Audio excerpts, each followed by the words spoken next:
next two guys are two of my favourite people. Yeah, I know. Tim Elliott and Paul Chapman. For different reasons, I've got to tell you. Tim and I actually came up with the idea of Marketed Live back in 2017 in a pub in Kegworth. I'm sure I've told you the story before. And Tim and I talk about lots of things all the time. Marketing and the state of it, obviously, but also about about life and stuff that gets in the way, and reminiscing about the 90s. That's quite a good topic. We're about the same age, right? Although from this morning's talk, I can tell you, I look a lot younger than he does. Although he's looking very trim these days. He's like running ultramarathons or something ridiculous. Incredible. Paul Chapman is a real gentleman. And by gentleman, I mean from the Victorian times. He's also the same age, but he wears a lot more tweed, as you are about to find out. Like Tim, he's an incredibly experienced marketer and business consultant, which is a combination, I think, that works quite well. Tim and Paul often produce videos that you'll find on YouTube where they sit and discuss ideas around the fireplace, and certainly it feels relevant to this audience. So we thought we would try and recreate that, really, live. So let's get something a little bit more interactive on the go. This is trying something new post-lunchtime, rather than a panel.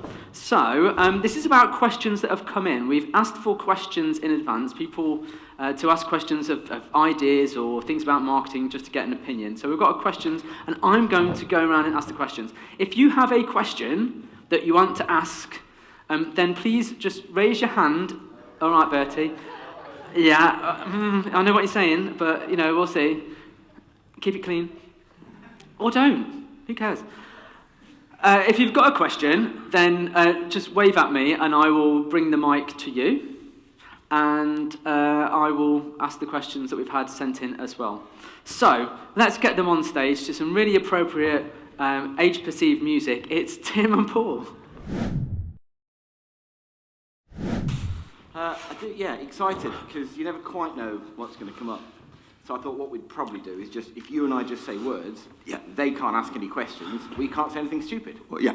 Okay. If we talk till the end, Bertie can't ask his questions. Yeah, Bertie. So Bertie in the black t-shirt, it's just no.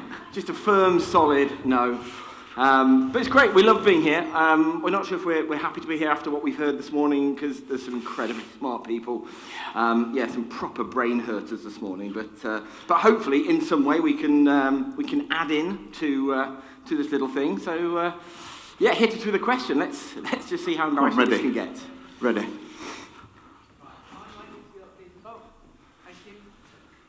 Right, okay, questions. Oh, blimey. Okay, I need to work out where I stand as well. Don't want to give people earache. All right, so we've got a variety of questions. Oh, is that a problem? Oh, is it? Okay. Now go. Right, that's going to be difficult. You're going to have to do the running around then, Charlie. All right, there we go. Get your trainers on. Oh, good. Right, so let's start off then by maybe you giving a little introduction to yourself. This is your chance to say how credible you are, because you are, despite your... Are we? Yes, you are. Yeah. You go first. Well, I'm Paul. You probably get that bit. I'm a marketing strategist.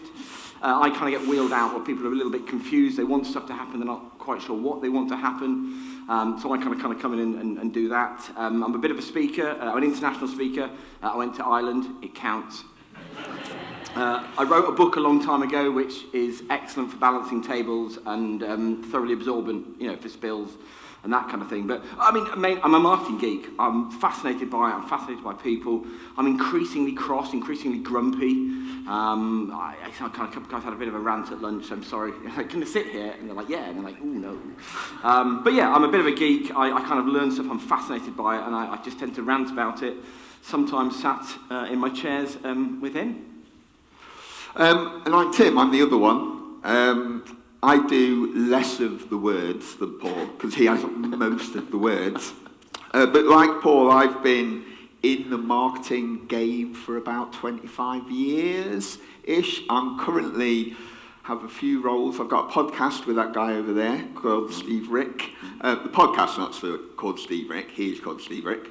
I do some speaking. I am head of the Spill Team UK, which is a human-centered design agency based over in the States, but I'm the UK bit. And I, like Paul, get to work on interesting problems, a lot around strategy, a lot around creativity, a lot around scaling and becoming a responsible business currently, but that's about me. Excellent. Okay, so as I say, if you've got a question you want to ask, wave, and I will come over to you, and I will be filling in the gaps with the questions that we have here. So we just asked everybody on the email list, which is a few hundred people, and I've got the clean ones, or the ones that are not offensive to you. I don't know what you did, but, you know. Okay, so the first question is, Good luck.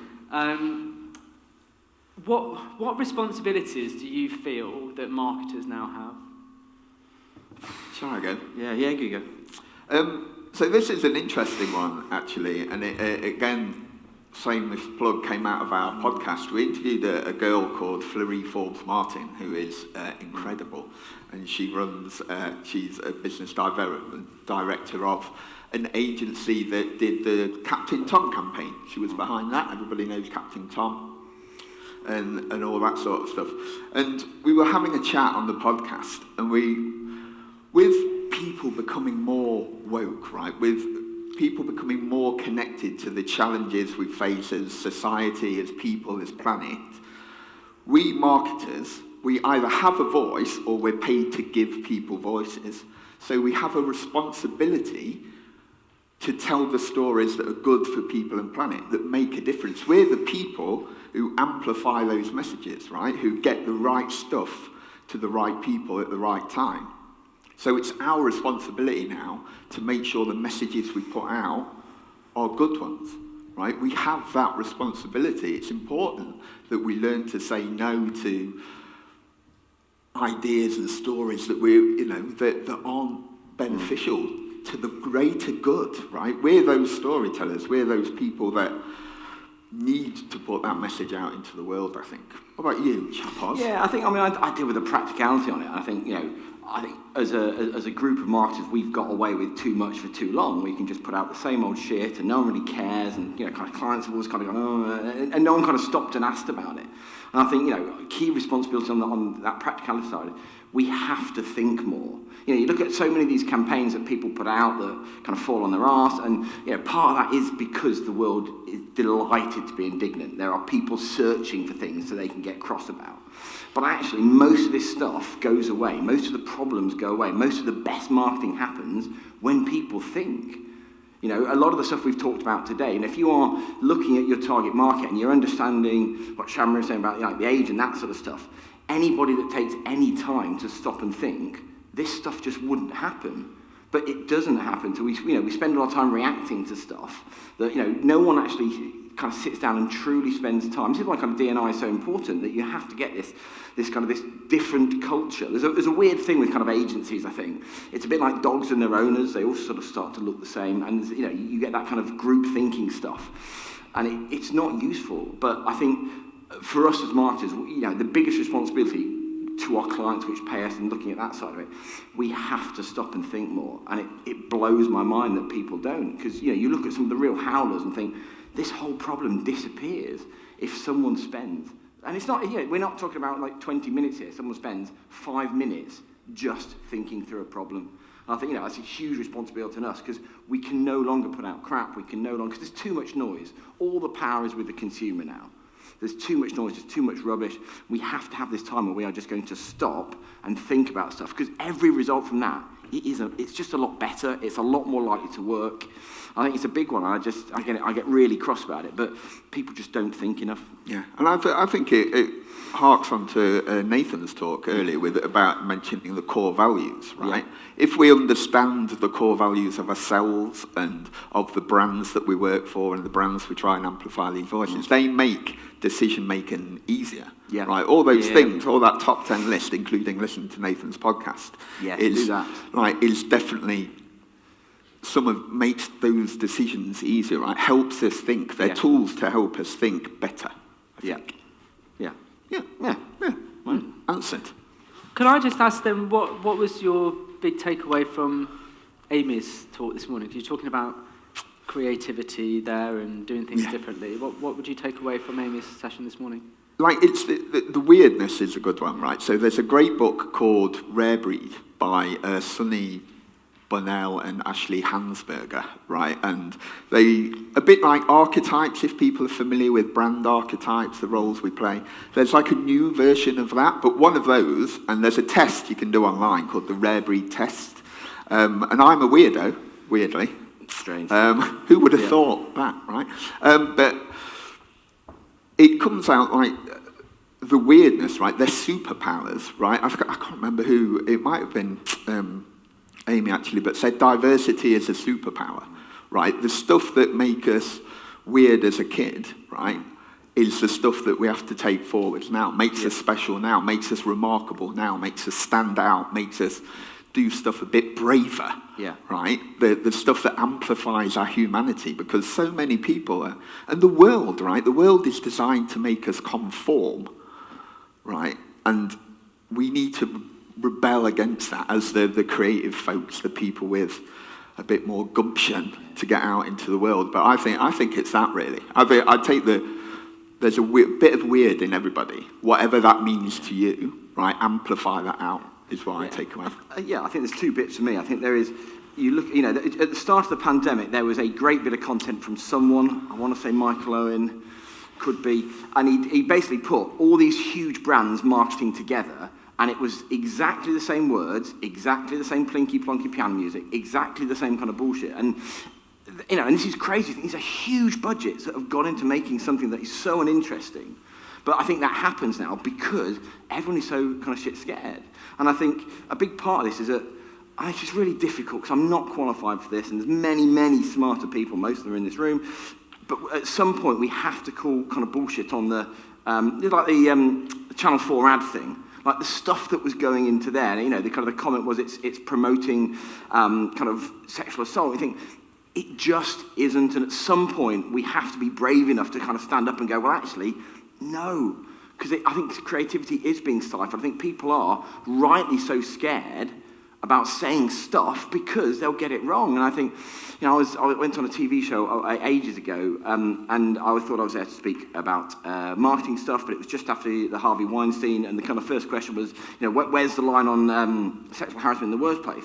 And actually what was really interesting, the whole panel kind of just froze because everybody was so scared to say something. And I think with a lot of this stuff, the only way of sorting it, and this is way above my pay grade, the only way of sorting it is by having some conversations, but we're so scared to have a conversation because someone's going to do a thing, and then social media is going to go, look, these faceless people. And I think it's dangerous. I do genuinely think we'll look back and think this is really dangerous because we'll have lost so much. But Okay, so that leads to a question that we've been asked about standing out. What's the value, what's the real value of standing out from everything else?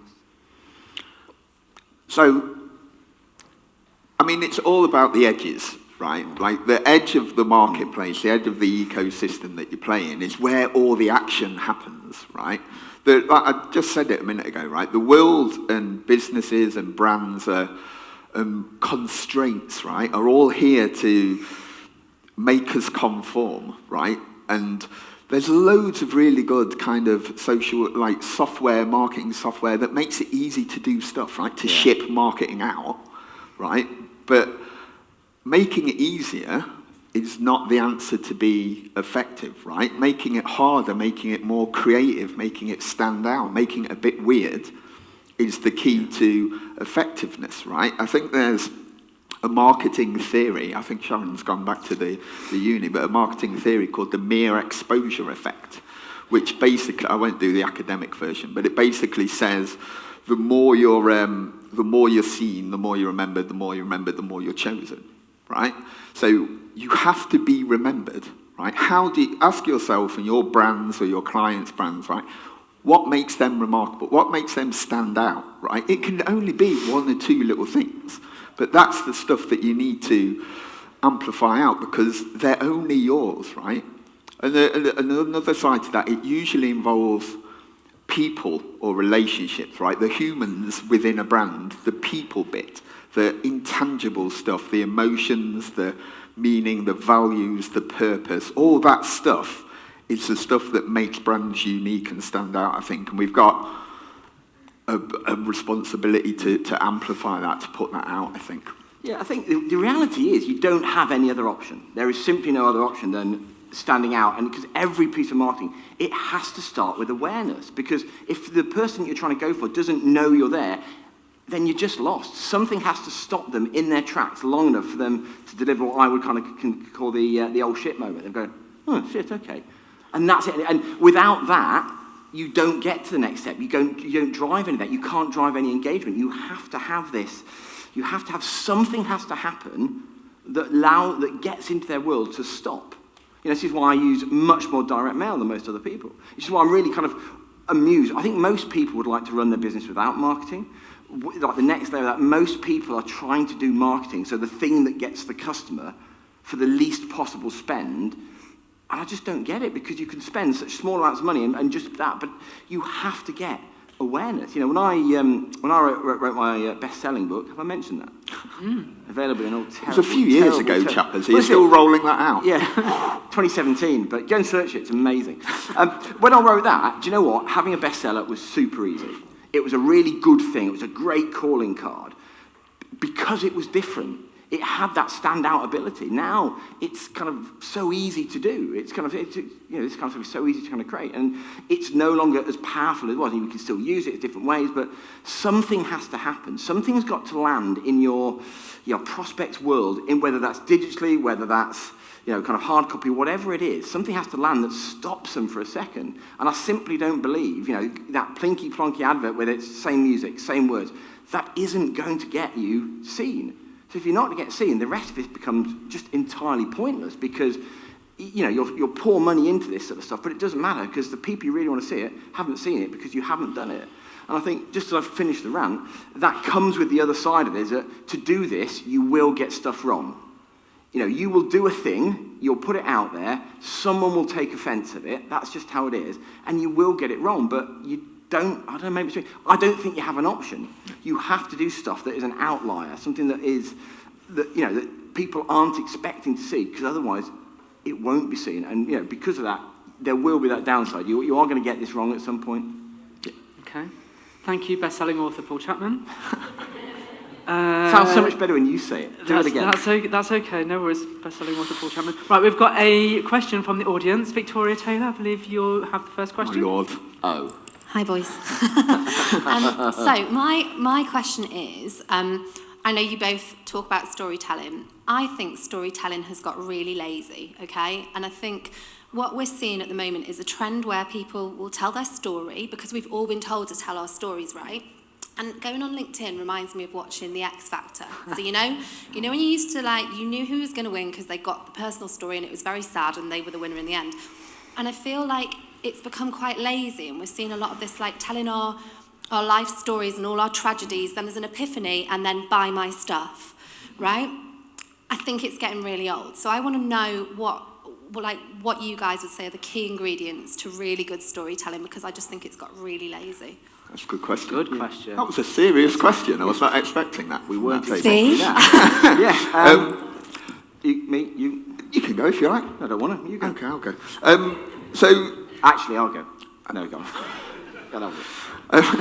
So storytelling has become lazy, right? And I think marketing in general has become lazy, because it's easy to do now, right? We've all got phones in our pockets or on our tables with 43 apps on that allow us to do it, right? It doesn't mean everybody should do it.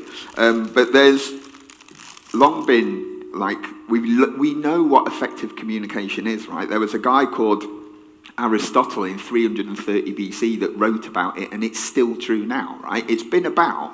So how we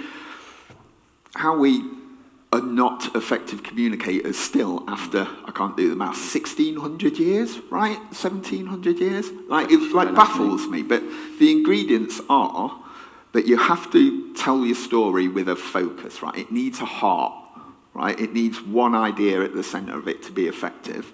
And then you've got to do 3 things, ideally, or one of these 3 things, right? Make people trust you. How do you build credibility about what you're saying, what your big idea in this story is? Make people feel something, right? Use emotion, right? We know that story and narrative affects all areas of our brain, right? We've all, even physically, we've all had goosebumps when we've heard a story or watched a film, right? It works, right? Or make people think, challenge people's assumptions, right? Be a bit braver. Make them stop thinking about their worldview is the right worldview, right? Give them a different perspective. But you've got to have one idea at the centre of it and then build trust, make people feel something, maybe think something, and that will make your story effective. And it's not, a story for everybody is a story for no one, really. Just write with one person in mind. Like you're talking to somebody, because there's only one person consuming it through their little screen at any one time, right? Make it super personal, I would say. Yeah, I think we have become really, really lazy. This comes back to two bits for me. It's inability to think. People simply aren't going to spend any time thinking. But I think overall, what you're seeing here is people that are putting tactics before strategy. They've seen people do it, but they've got simply no idea why they're doing it. What's the point? And the really good people do this. Well, the story part comes here, but actually the comms part was over there, and this is just a part of it. But we are very lazy. We see it. We see people copying it all the time, and again, it's because God, social media makes me so cross. I'm just an angry man. I really, really am. But because of that, I get to step back at that and just look at it and think, all this shit is the same. All the stuff is the same, And actually, this is people thinking, I'm seeing it, I should be doing it, which is at some level we should kind of commend and actually, get involved in this stuff. You need to do it. But if you're not doing it with any reason why, then it just becomes ultimately pointless, because then you're going through the motion of it, where actually what you think, look, why am I doing this? Why do people care? Do people care? Should people care about my story? Kind of where does it kind of all fit in there? And I think, I think a lot of this often comes back to you don't have a proper, beyond crystal clear clarity of your target market. Who are the people that will pay you to do the thing that you want to do in the way you want to do it for the amount you want to charge? That's the only question we've got to start with here. And once you've got that, then you can start to work out, well, look, what's the things that we do? But instead, what happens is people do some Facebook ads, or they're going to do some PPC, or they'll start kind of blogging or whatever it is. Look, fine, all this stuff's important, but if there's no why, if there's no, if it's not kind of part of the reason, then you kind of may as well not bother, because you're just contributing to what is already really noisy. And it kind of comes back to that thought for me. I think you've got to think it through. But isn't one of the problems that it does kind of work? You will see a post with a sob story. Yeah. I think you're absolutely right, because it does. It was. I think you said it. Where's the lady come from this morning? I think she said it this morning in her talk, that you put out a quote or whatever it is, and then it gets 700 likes and 3,000 whatever it is, and it's basic crap. It's literally basic crap. Or we buy into emotions, don't we? So we see sob story, and I'm not. By the way, I'm not saying don't tell your story, because I think it's really important. But I think it's the way it's done. If it comes with a buy link at the end, that's not genuine.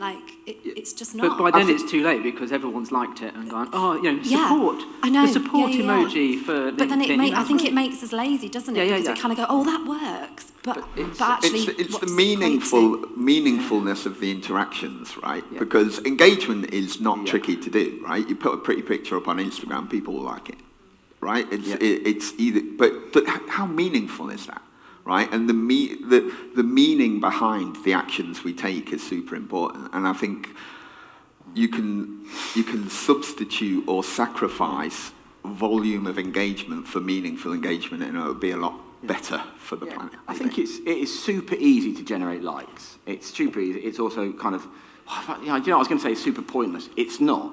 There has to be the next bit. There has to be the thing that actually, now I've used that story, sob or otherwise, to get attention. Well, then what? What do I do with them? Because it does work. I just don't, and I don't think there's sustainability from just doing kind of piecemeal stuff, getting 742 likes on something. If there's nothing next, there has to be that thing that actually, now you've got your attention, and whatever it is, and this is why direct mail works so well. This is why kind of personal video, Bonjour. This is why this stuff is brilliant, but only as a single step. And there has to be something else. And I think, what I think we see is people that will just see a story, they'll tell theirs, and they think that's kind of enough. And you think, well, what next? Where do you take it? It's a great example, right? On LinkedIn a few months ago, there was a bit about an electrician gave a little pay slip to a kid who handed his tools, right? Yeah. I saw that from 50 different people, Yeah. right? And it a beautiful story, right? Really good for that electrician's brand. But now 50 different people have shared it as their, like, look what happened when I had an Look what I electrician. found, yeah. And now it's like, oh, now it's a bit bollocks. Like, it's lost its meaning, right? But it's got loads of interaction. But I think people do forget it is social media. Like, oh, I'll share this thing. No one else will have seen it. Yeah. Oh, fuck. Yeah. If you weren't talking about business leadership lessons from Emma Raducanu's win on LinkedIn last week, then you really weren't doing it Yeah. properly. Because there's obviously a million lessons that we need from Emma Raducanu. Okay, so any other questions? Because definitely, we have got questions. So we've got at least 3 and not that many minutes. So let's okay, cool. go How many, across. Freddie? 3. 3. Heaven. Let's do 4 words each answers. Maybe you answer them. I don't know. I'll just nod sagely. Good evening. Good afternoon. Afternoon. What is your biggest marketing lesson from the pandemic in the last 20 months or so? Go on. Data always wins. The people that have survived, people that have done really well, are people that have a physical connection with their customers. People that treat their existing customers, their existing database, with real passion. So they've got someone to speak to. Those, I think, have really battled that have no connection. They are only using social to kind of push stuff in a very kind of clickable world, where those that you can go and write to, send a letter, send an email to. I think, if my business burnt down, the only thing I'd save is my database. It's simply the only thing that's got any kind of value. And I think, what this has shown us is that this ability to actually talk to people, not at people for them to hear, but, it's control of the conversation. And everyone hates it when I say that word, but it is. I want to know. I can write to you, Mac, and try and sell you something, whether that is the next step, the story, the thing that come along. And I think a load of people have been burned because suddenly kind of shops shut, normal outlets shut, and they had simply no idea how to make money. Yeah, I've got a quicker answer than that. But the same relationships. Nice one. Excuse me. But relationships, right? Like, businesses and great brands are built on relationships, not transactions, right? So look after the people that you care about in your business, and it will look after you, is what I've learned. Thank you. Who's Best next? writer. Was Ella next? Did you have a question? If you could replace that well-known saying, "know, like and trust," with something else, what would it be? Good question. Oh, like, trust, and know. I've got one Yeah. word to replace that. Care. Full Yeah. stop. Yeah. Ages ago, I wrote a piece about something called the gas factor, which is short for kind of give a shit. And I think that is so important. And everybody knows a brand that they feel like it gives a shit about them. We spoke about it 1,000 times, but people like Painter, so people know Jackets. Painter jackets, Hyatt Denim, these people, like that Hyatt Denim guys do like their annual. It's just brilliant. It's just well through, that word, well thought through. But yeah, I think just the people that care just win. And it's probably not quickly, but, when the pandemic happens, and it'll happen again in a different format, we've seen kind of business crashes and stuff, those that actually have a relationship with people that will spend money with them, those are the guys that will kind of survive and go above the others. Brilliant. Thank you. Tyler? Not Bertie. We won't have time for your question, Bertie. So, with all your years of fascinating experience within marketing and overall your career, what is one point that you wish you knew at the start of your career that you know now? That's a good one. Oh, God. Do you know, no one ever likes the answer, but I don't know, I can almost feel the hate. People will pay more, as a business, and no one really likes it, it is significantly easier to earn £1,000 a day than it is £10 a day. And I think, my biggest lesson is that actually just get the right stuff for the right people. You have to do very different things to earn those things, to kind of go to those people. But actually, clarity, definitely when I started, I was trying to please everyone.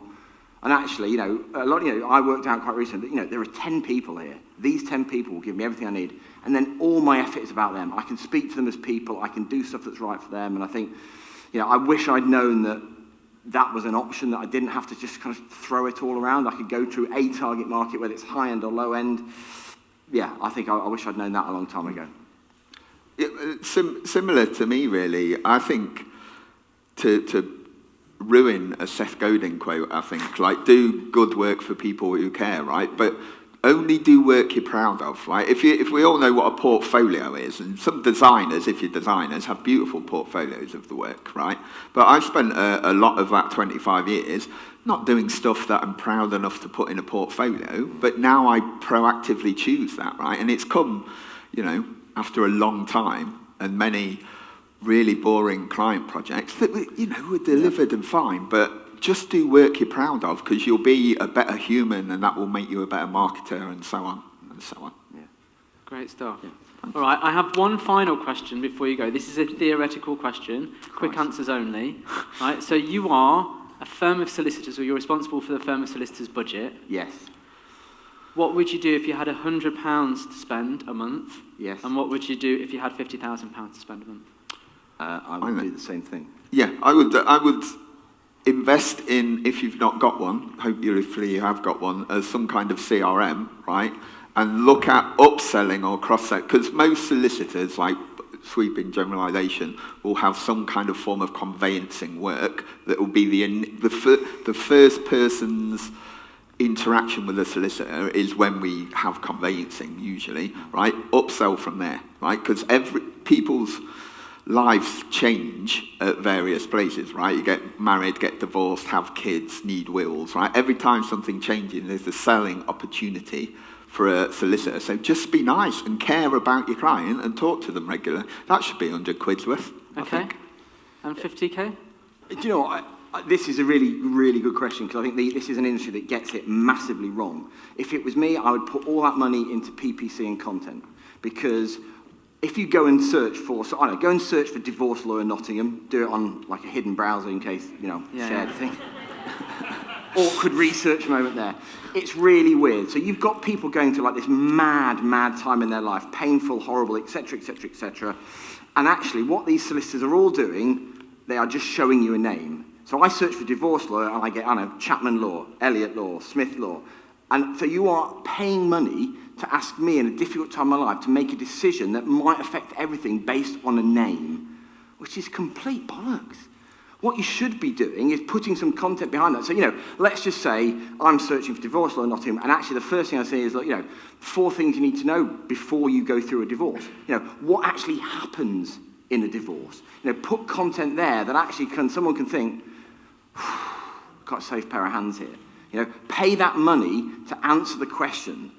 Pay that money to actually help people feel better about this thing. And it's the same for every industry, but the legal profession is really, really bad at that. They make you choose, and they're paying for this. They're paying for you to like one name more than the next, which is crazy. Put that money behind, whatever it is, how to move house. Conveyancing, a friend of ours has been trying to move to Devon, and it's taken her 6.5 years because the conveyancer is terrible. Put some content out about that. Have the thing that the first thing, because they're keen. If you're a divorce lawyer in Nottingham, this person is keen. Put something in their way that helps them with that. And it has to be a bit like we talked about the age stuff. It's got to be something kind of societal, is that the word, rather than transactional. Are any of those words? Something that is about the thing they're going through, not the actual process of it. Because as soon as you start to do that, people are drawn to you on a level way above. And then you're in, and then you can take them to the next step, and the next step, and the next step, and all the other things that you can do, but you can actually just help this person in a really, really tricky time. Great stuff. Good answer. Thank you, everybody. Thank you for those questions. Thank you, Tim Elliott and best-selling author Paul Chapman. Thank you very much.